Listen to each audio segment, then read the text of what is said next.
Rachel Morgan was the kind of woman who lit up a room. At 32, she had built a reputation as a successful event planner in Nashville, Tennessee.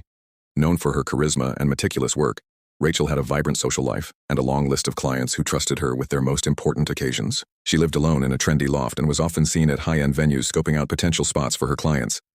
On the night of March 14, 2019, Rachel had just wrapped up a bachelorette party she coordinated at a downtown club. Her assistant saw her leave around 11:30 p.m., thanking the staff and loading leftover supplies into her car. She sent one final text to her sister at 11:54 p.m., reading, "Finally headed home. Exhausted." That was the last anyone heard from her. By morning, Rachel hadn't arrived home. Her car wasn't at her building, and calls went straight to voicemail. Alarmed, her sister filed a missing persons report by 9 a.m. the next day. Police immediately searched the club's area, locating security footage that showed Rachel walking alone toward the parking garage just before midnight.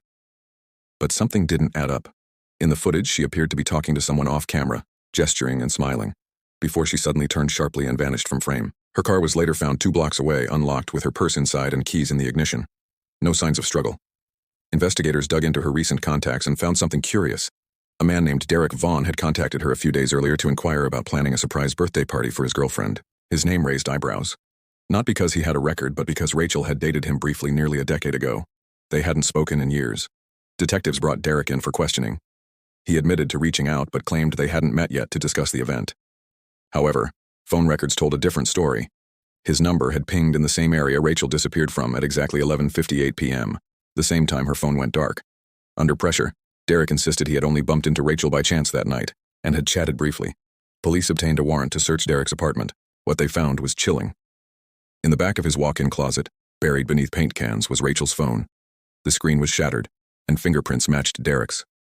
Confronted with the evidence, Derek's story shifted.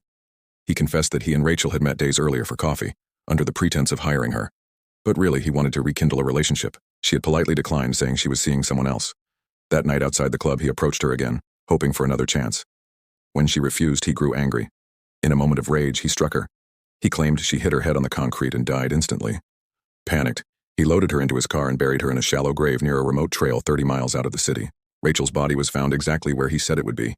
The medical examiner confirmed blunt force trauma to the skull consistent with a fall, but also revealed signs of asphyxiation, indicating Derek had likely smothered her afterward, possibly to ensure she was dead. Derek Vaughn was arrested and charged with first-degree murder, obstruction of justice, and tampering with evidence. At trial, he showed no remorse, maintaining it was an accident that spiraled out of control. The jury didn't buy it. He was found guilty on all counts and sentenced to life in prison without parole. Rachel's death sent shockwaves through her community. Her sister launched the Rachel Morgan Foundation to support women facing harassment and emotional abuse from former partners.